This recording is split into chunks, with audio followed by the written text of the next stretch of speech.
Mari bergabung dalam Umroh Akbar bareng ANB Angkatan Kedua. Dibimbing oleh Ustadz Aminur Bait.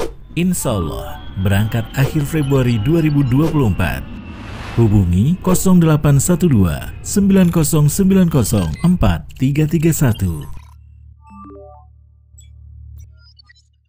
Alhamdulillah wassalatu wassalamu ala rasulillah wa ala alihi wa sahbihi wa mawala. Ada pertanyaan.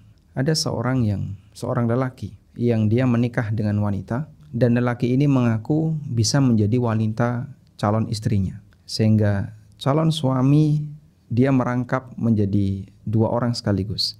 Sebagai calon suami dan sebagai wali dari wanita itu. Akhirnya mereka menikah di satu ruangan yang tertutup. Tidak ada orang lain, dengan pengakuan bahasanya lelaki ini bisa jadi wali bagi wanita itu. Apakah pernikahan ini sah? Sebelumnya kita akan membahas tentang siapakah orang yang lebih berhak untuk jadi wali. Para ulama menyebutkan bahwa ada beberapa lelaki yang berada di sekitar wanita yang dia lebih berhak untuk jadi wali dan harus mengikuti sesuai dengan urutan yang ada. Di antara yang bisa kita jadikan sebagai referensi dalam hal ini adalah keterangan An-Nawawi rahimahullah. Beliau pernah menyebutkan untuk tartibu waliyil mar'ah, urutan wali wanita. Qala An-Nawawi rahimahullah, kata An-Nawawi, wa ahaqqul awliya'i abun, summa jaddun, summa abuhu, summa akhun li abawaini, summa li abin, summa ibnuhu. Orang yang paling berhak untuk jadi wali adalah bapak, kemudian kakek, kemudian bapaknya kakek, berarti kakek buyut. Summa akhun li abawain, kemudian saudara kandung. Summa li abin atau saudara sebapak. Summa ibnuhu, kemudian anaknya saudara kandung atau anaknya saudara sebapak, berarti adalah sepupu bagi si wanita. Dan ada beberapa deretan urutan yang lainnya. Di sini hanya cuplikan yang menunjukkan bagaimana An-Nawawi, kita anggap ini mewakili keterangan mazhab Syafi'iyah, bahwasanya di sana ada urutan dalam siapakah yang lebih berhak untuk menjadi wali. Kemudian keterangan berikutnya disampaikan oleh Al-Khiraqi. Beliau kita anggap sebagai ulama yang mewakili mazhab Hambali. Al-Khiraqi menyebutkan, wa haqqun nasi binikahil mar'ah al-hurrah. Orang yang paling berhak untuk menikahkan seorang wanita yang merdeka adalah abuha, bapaknya, summa abuhu, kemudian bapak dari bapaknya, yaitu kakek, wa in ala, dan terus ke atas, kakek buyut, dan terus ke atas, summa ibnuha, kemudian anaknya yang laki-laki, wa ibnuhu, dan cucu laki-laki dari anak laki-laki, wa in safala, meskipun terus ke bawah. Ini urutan yang disampaikan dalam keterangan mazhab Hambali, sebagaimana yang disebutkan dalam Mukhtasar Al-Khiraqi. Baik, setelah kita memahami bahwasanya dalam masalah perwalian itu ada hierarki, kemudian beberapa ulama menegaskan, apabila terjadi pernikahan, sementara walinya tidak memperhatikan urutan semacam ini, maka pernikahan itu dianggap tidak sah. Coba kita lihat keterangan yang disampaikan oleh Ibnu Qudamah. Ibnu Qudamah dalam Al-Mughni menyebutkan, idza zawwajaha al-waliyul ab'ad ma'a khuduril waliyil aqrab. Apabila seorang wanita dinikahkan oleh wali yang jauh, padahal ada wali yang lebih dekat, fa'ajabathu ila tazwijiha, dan wanita itu bersedia untuk dinikahkan oleh wali yang jauh ini, min ghairi idnihi, tanpa izin dari wali yang dekat, lam yasihha, maka pernikahannya tidak sah. Wa bihadza qala Asy-Syafi'i, dan kata Ibnu Qudamah, demikian juga yang dinyatakan oleh Imam Asy-Syafi'i.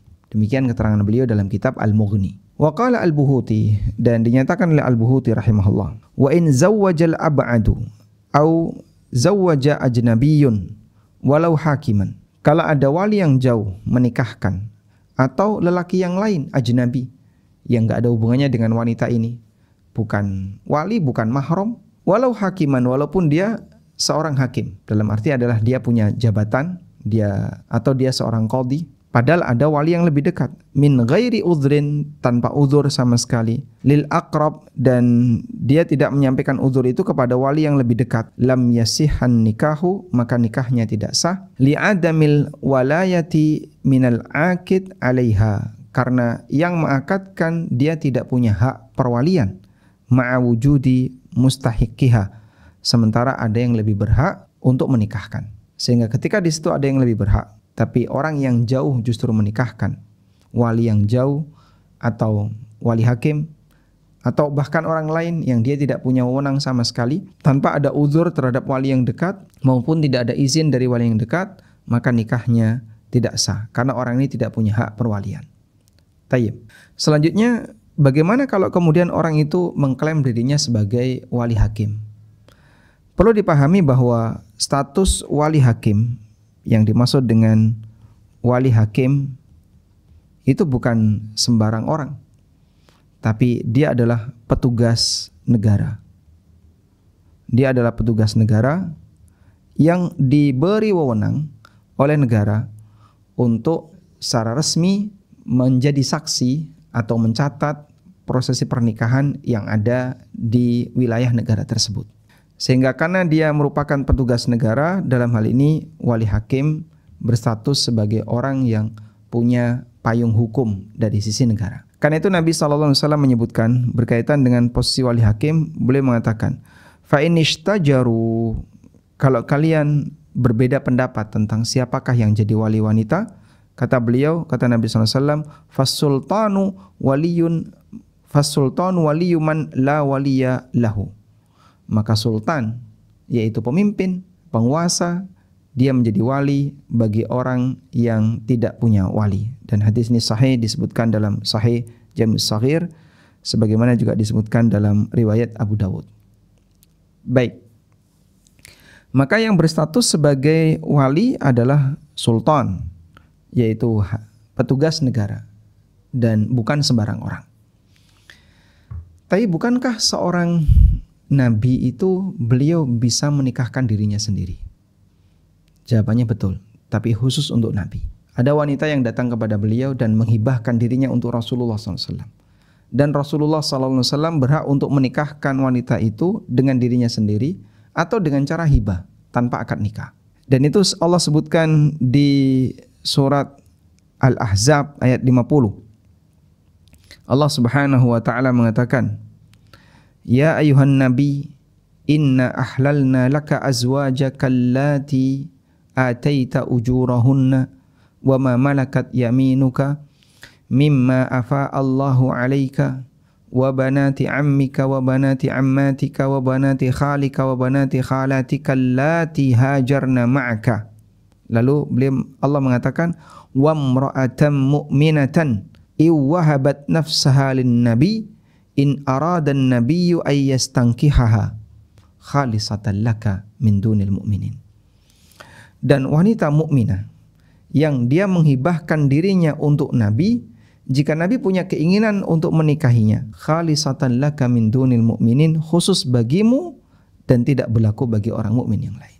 Sehingga ini khusus bagi Nabi SAW, di mana beliau SAW bisa menikahkan diri beliau sendiri dengan wanita yang lain, karena beliau adalah Nabi bagi umat, sehingga beliau lebih berhak dibandingkan ayahnya, dibandingkan bapaknya. Maka seorang Nabi dia bisa menjadi wali bagi seluruh wanita yang menjadi umatnya. Nah, jika manusia biasa ikut-ikutan semacam ini, jelas ini nggak benar, karena dia bukan Nabi. Dan Al-Quran telah menegaskan, khalisatan laka min dunil mu'minin, itu khusus untukmu dan tidak berlaku bagi orang mukmin yang lain. Sehingga jangan coba-coba, ya, siapapun dia, baik yang mengaku dai maupun yang mengaku tokoh masyarakat, dari latar belakang apapun belajar dia, kemudian dia menikahkan dirinya dengan santri wanitanya atau dengan jamaahnya, hakikatnya itu adalah perzinaan dan nikahnya batal. Wallahul musta'an. Kita anggap ini sebuah musibah jika sampai ada orang yang mengaku dekat dengan agama tapi ternyata dia melakukan pelanggaran dan kejahatan seksual semacam ini dengan mengklaim bahwasanya dia bisa menikahkan seorang wanita karena status dia sebagai wali hakim, dan itu salah, dia bukan wali hakim. Dan kalau dia mau menikahkan wanita dengan sendirinya, ini khusus untuk Nabi SAW dan dia bukan Nabi, kecuali kalau dia ngaku seorang Nabi. Wallahu a'lam wa sallallahu ala nabiyyina Muhammadin wa ala alihi wa sahbihi wa sallam wa akhiru da'wana alhamdulillahi rabbil alamin.